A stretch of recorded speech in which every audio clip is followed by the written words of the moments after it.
up? Welcome back to my channel. It's your girl Fats and I hope you guys are doing well. I hope you guys have had a blessed day. Today's video is going to be a dilemma video where I'll be solving your dilemmas. So basically, I've asked some of my followers on Instagram and Snapchat to send me some of your dilemmas so I can solve your dilemmas, and some of y'all delivered. So today I'm gonna solve your dilemmas. So y'all, we are going to start off with this dilemma. So dilemma number 1, tell me how to stop spending money all the time.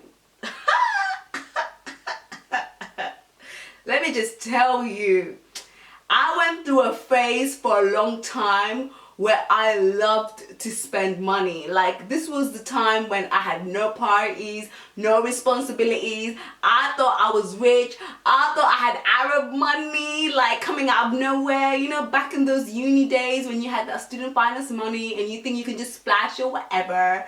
And, you know, I just used to think I was rich. Adult life, real life hit me.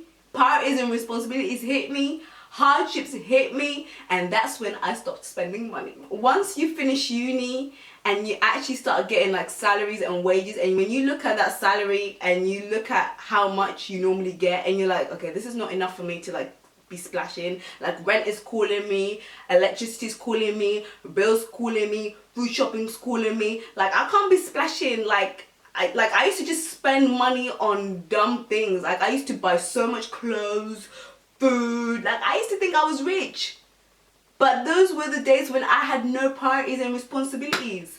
But now I can't be doing all that madness anymore, because guess what? Parties and responsibilities are calling me, rent is calling me. Like, hello? You don't have the option to be spending money like that. You just don't.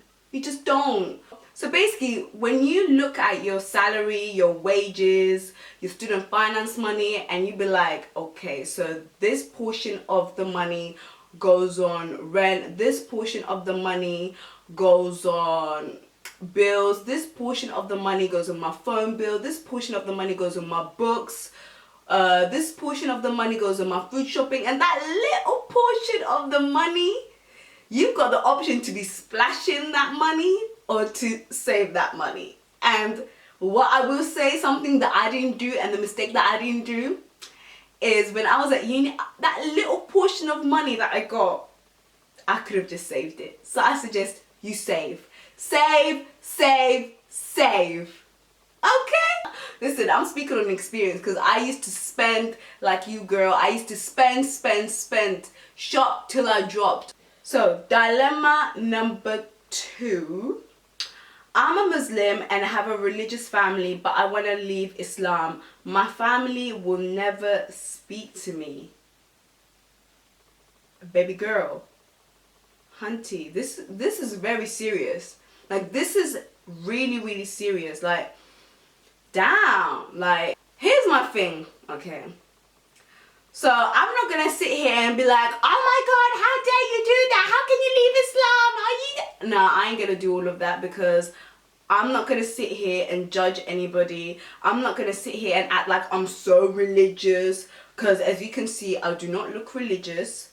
But one thing I will say is, yes, I do pray daily. I'm not gonna sit here and judge anybody because they're not religious, or, you know, they don't pray 5 times a day, or because my whole thing is everybody has their journey with Allah. Everybody has their journey with God. So for me, you can't dictate someone how to live their life when it comes to religion. Like, everybody has their journey. Everyone will take their own time to get closer to God, to get close to Allah. So I'm not going to sit here and do that. But one thing I will say is, this is a serious decision to make, and you really need to think through this properly. One thing that I will say is, this is a very big decision to make, and you really need to think about whether you really want to leave Islam, or do I really need to regain my faith and iman. Like, for real. Like, you can't just make a decision just like that. I can see that you said here that you have a religious family and your family will never speak to you again. Like, you've got to think about it as, like, how much do you love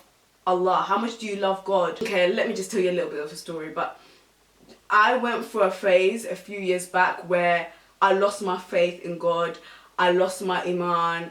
You know, I wasn't praying. Like, I literally, like, was so disconnected when it came to, you know, praying, and when it came to God in general. Never ever went far as thinking about leaving my religion or leaving Islam. Like, that never ever happened. Like, I always knew that my religion, I knew that I was Muslim, I knew that my religion was in me, but I just lost faith in God. I would fast, but I realized, like, fasting is not just like not eating for the whole day. Fasting means praying, and, you know, fasting your ears, fasting your eyes, just fasting in general.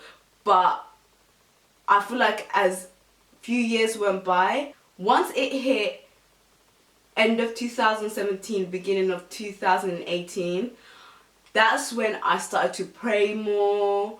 I started to get closer to God. I started getting closer to Allah. I started, like, fasting. Like, even though I was fasting before, but when it came to fasting, like, when it came to Ramadan, I would fast the whole month, but I wasn't just fasting, I was also praying. Like, I was praying istikhara. Like, I was literally going in because I wanted to get closer to God. I want to get closer to Allah. I wanted to regain my faith. I wanted to regain my iman. And that's what happened. Like, I started getting closer. And honestly, like, that's the one thing I love about Ramadan. It's like, you feel that peace. You feel that closeness when it comes to you and Allah, you and God. Because that's the relationship between you and Allah, you and God. So nobody can dictate you with that. And I feel like that's what happened. Like, I lost my faith and my iman, but I regained that by getting closer to God. And I feel like that's what's happening with you. I feel like you've lost that faith in Allah, and you've lost that faith in Allah, you've lost that faith in God, you've lost your iman. I really think that's a very big decision to make, and you really need to think about it. And I feel like, just take your time to regain your faith, take your time to regain your iman, and see what happens. Mate, I feel like a lecturer. I was like going in. But yeah, girl, like, I feel like this is a very big decision to make, and you really need to think this through. Because honestly, like, I'm not here to judge, but I feel like you need to regain your faith and you need to regain your iman. Anyways, yeah, I hope I helped you guys with my dilemmas, even though it wasn't much. I hope you guys enjoyed this video. Make sure to like, share, and subscribe, and I shall see you guys on my next video.